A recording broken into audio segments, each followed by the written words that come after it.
I bought 18 Zara fragrances in 2023.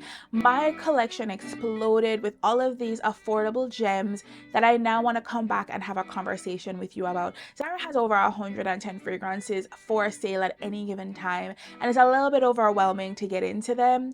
In today's video, I'm going to share my faves of everything that I picked up, my top 5 favorite Zara fragrances in my collection right now that I bought this year. If you're a little overwhelmed by everything Zara has to offer and you want to figure out which ones may be worth your time, your energy, a quick sniff when you go to the mall, I'm going to help you out. So if that sounds like something you're interested in, stick around and let's get into it. Take it, you're like a movie, keep it replaying. Yeah, you're my favorite, yeah. Hi, I'm Jeanique, and I love going into Zara and testing fragrances, and I love picking up a good Zara fragrance because it allows me to pick up scents at a fraction of the cost. What is not to love about that? What is also really adorable is seeing the teenage girls in there trying things with oud or mimosa or with rhubarb and getting really excited about all the fragrances that are out there and finding their favorites. Zara is an accessible brand in a lot of ways, especially when it comes to fragrances. Perfumes can be so fucking expensive. It's a little bit mind-blowing what some brands charge. And it means that some people, if they want to smell great by way of perfumes, can't do so because it's too expensive.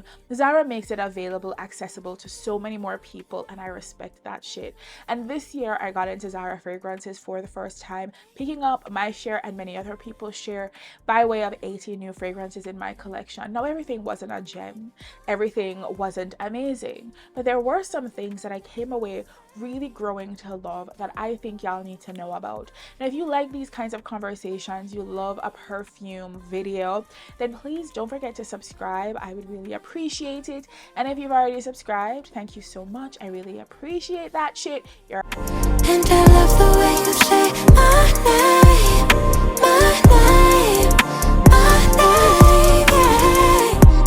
name, Before we get into the top 5, let's talk about my honorable mention of the night. It is Rose Gourmand. This is a dupe of Montal's Intense Cafe or Mancera's Roses Vanille, depending on who you ask.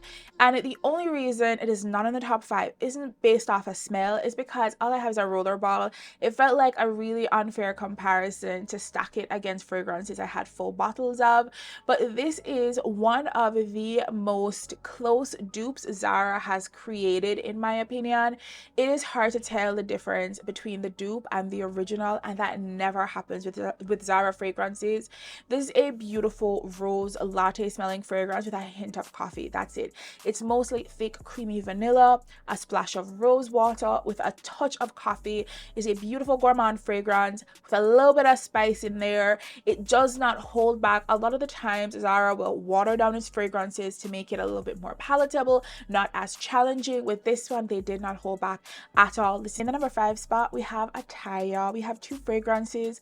We have Ebony Wood from Jo Malone duping her previous fragrance with sage and sea salt, and we have Exotic Mimosa, both cleaner, fresher fragrances that don't skew too floral, too sweet, and just give us a little bit like of a lighter, airier feel. I'm going to start off with Ebony Wood because I've talked about this fragrance at length. I will link the last time I talked about this, so if you want some more information, you can get into that. This fragrance opens up with a little bit of pepper, some cloves. It smells really aromatic, a little bit spicy, but it's mostly salty and woody, just really nice, dark, deep ebony, giving you everything that it needs to if you want just a crisper smell. Now, if you can see here, this has gotten a fair bit of wear out of me because it is a clean smelling fragrance with a little bit of personality, a little bit of body, and a little bit of depth and darkness, which is sometimes what I want and what I'm going for. Similarly, but a little bit sweeter and a little bit more floral, is Exotic Mimosa. Exotic Mimosa is really just a mix of yellow florals like mimosa, giving a little bit of earthiness, a little bit of greenness, a little bit of woodiness with some honey. There are things like green notes and powdery notes in there, but it just sort of smells like a crisp, airy, clean smelling fragrance with a little tips of honey to sweeten the pot.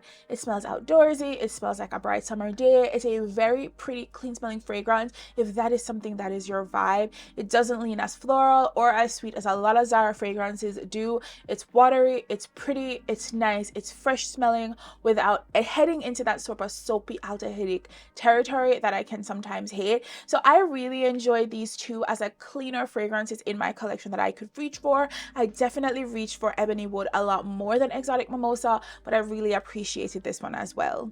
In the number 4 spot is a beautiful everyday fragrance that does not take itself too seriously, can wear to work, you can wear it to run errands, it's great for all of those things, and it is a Gardenia. Now, this is a fragrance that has gotten a fair bit of wear from me. You can see here, it's a little bit of a dent, nothing major, but given how many fragrances I have in my collection, you know, the fact that there is as much juice missing from this as there is a little bit surprising. I really reached for this one. Now, this fragrance is a dupe of Yves Saint Laurent's Black Opium.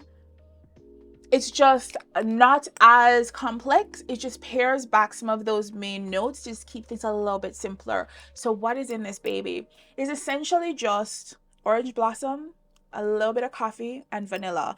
All of those extra notes you'll find in Black Opium, like the pepper and some of the spicier notes and the patchouli, are not here. This is a very soft orange blossom smell, not at all indolic. It's a little bit thick, nothing over the top, a little bit of creamy vanilla, and just a hint, a barely there hint of coffee to complicate things. It is mostly just orange blossom and vanilla. So if you know you love an orange blossomy smell, just a nice white floral for the daytime, that'll give you about 4 hours of wear. This does that. Now, I love these kinds of fragrances for work, especially on days I'm going to be in close quarters with people who may have a problem with fragrances. This sort of just blends into your skin and just smells like you, just a little bit more floral and a little bit better. Loved this one, and it got a lot of play from me this year. Does Zara have a ton of fragrances like Gardenia, just really pretty soft florals that don't head too sweet? Let me know, because I really appreciate and enjoy this one and I get a lot of use out of it. This next fragrance didn't initially get rave reviews from me in my haul video, which I will link right now, because I was expecting it to be a dupe of Libre Intense, which is my favorite Libre, and it wasn't that. Here's Libre Intense. I love her. I wear her all the fucking time. It is amazing. This is not a dupe of that, but it is pretty close. For me, it smells closer to Libre Parfum, which is the more floral heavy version of the Libre line, whereas Libre Intense is the vanilla heavy version. This fragrance is white florals, lavender, vanilla, really beautiful, coming together, bringing together florals and sweetness and aromatic qualities to be a really complex fragrance. A lot of Zara fragrances are really restrained. They're pulled back. They don't lean in heavy. They're not beast mode fragrances you're gonna really want to wear out at night. This is an exception. This smells really expensive. It smells like a nighttime fragrance. It smells like the Libre line. It feels like it fits in that lineup. So if you know off rip that you love that DNA, this fragrance is gonna be your vibe. It is so beautiful, and I played in its face because it wasn't Libre Intense and I love that so much and I wanted a cheaper version, but I've grown to really appreciate it as I've continued to wear it out at night, and I keep getting compliments for it. What's not to love? Low-key, it's almost like Zara made Black Opium a little bit more likable. I don't know what they took out or put in. I think they took out shit that just made it a nicer fragrance to get into, because sometimes Black Opium can be a little bit challenging. Is the reason I don't have a full bottle in my collection personally. So Gardenia being in it is just holding that spot also. Maybe the 2 YSL fragrances in the top 5, that feels deliberate. It wasn't a choice, it just sort of happened, but they're very good dupes. Maybe Zara is just very good at duping YSL fragrances, maybe, possibly.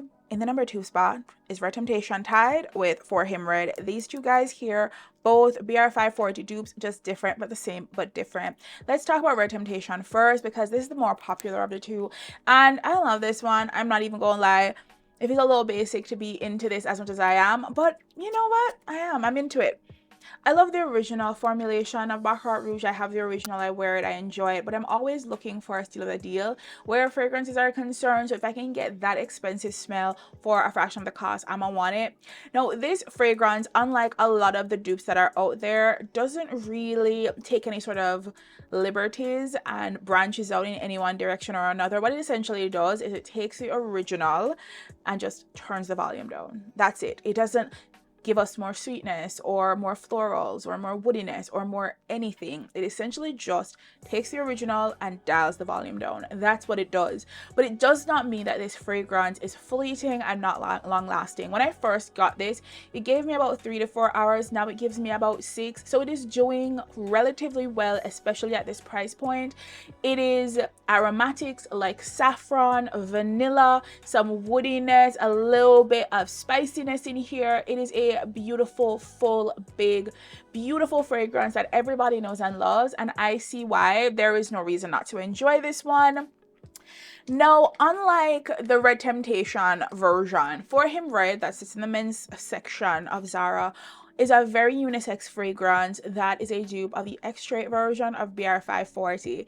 The only difference here is that they have taken liberties with this version, meaning they have made this a much greener, sort of cut grassy version of BR540 X-Straight, just not making it as sweet and as heavy. This is like a summery version that smells like the outdoors plus BR540 X-Straight. It's a little bit sweeter than this one. It's not as airy, it's not as aromatic, it's a lot heavier, but it also has these decidedly green elements just sort of chucked in to make it feel a little bit sharper and crisper.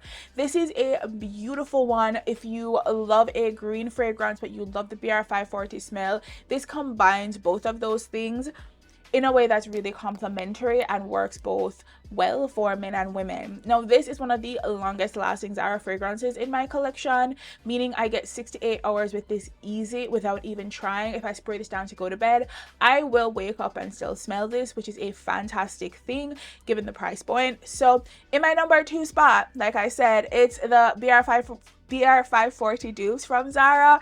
It's Red Temptation and it is For Him Red. Both gems, if I do say so myself, and some of the best dupes Zara has like ever done. You ever check out the men's section of Zara when you go in to test fragrances? I sometimes head over to that section as well just to see what's over there, and every now and then I'll find a gem, a fragrance in the men's section that I think is totally unisex, totally worth like a test or a try. Have you found men's fragrances from Zara that you would recommend to me, knowing I love a feminine fragrance? Let me know. I would love to know because I'm always looking for a gem, and I find that a lot of the men's fragrances just have better longevity than the ones in the women's section. The number 1 fragrance really grew on me. I didn't even do a haul of this fragrance because I was not expecting it to rock my world the way that it did, but it really has over time come to be my favorite Zara fragrance in my collection, and it is Femme. Now, of all the fragrances that I have, right, from Zara, I know I'm going to keep re-upping this regardless. Now, this is supposed to be a dupe of Dior's Hypnotic Poison. Very feminine, very girly, very pretty fragrance. This doesn't have as many hard edges as Hypnotic Poison and softens everything out. And it's a really supple, soft, vanilla tonka bean fragrance that is incredibly beautiful. So what is this? It starts off with a little bit of crispness in the form of bergamot. Nothing too sour, nothing too sharp. Just a little bit of like freshness to start everything off. Then we get some tonka bean, some vanilla, really soft, sweet, creamy, just really beautiful, but it doesn't go over the top. It doesn't head into sort of gourmand candy smells. What is really, I think, doing a lot of work here but doesn't get the shine it deserves is the peony. Now, very often, peony creates like a romantic filter over things. It just softens the edges on fragrances, making everything feel sort of dreamy and like a fairy tale. It is beautiful, and that is what we're getting out of Femme. This really fairy tale, romantic fragrance that is really light and sweet and pretty and girly in all the best ways possible. Now, in a lot of ways, this is not not making us a bigger statement as Rare Temptation or Golden Decade. This is not the like even work fragrance in that it doesn't project very much, but I find myself reaching for this very often at night while I'm home. I'm on the couch, I'm watching TV, just chilling and wanting something that smells cozy and delicious and beautiful. And Femme hits all of those marks for me, and I can see myself really just rebuying this over and over and over again because I love the coziness this gives me without leaning too sweet. Since I did my haul and picked up all of these Zara fragrances and went back and picked up even more, Zara has just kept dropping more and more fragrances. Now, I don't know if any of those are worth checking out. I know they launched a vanilla line, and there's this new fragrance that has gone viral called, I think, Sundance in the Desert. Are any of those fragrances worth exploring? Do you think I need to go to Zara and check out these new vanillas or this new fragrance everybody is talking about? If you tried any of them, let me know down in the comment section. I would love to hear from you. If you enjoyed this video, don't forget to like, comment, subscribe so you don't miss out on any of my videos going forward. Again, I'm Jeanique, your fairy fragrance godmother, giving you all the tea on affordable fragrances, including Zara ones, and I hope this was helpful to you and you come back soon. Bye.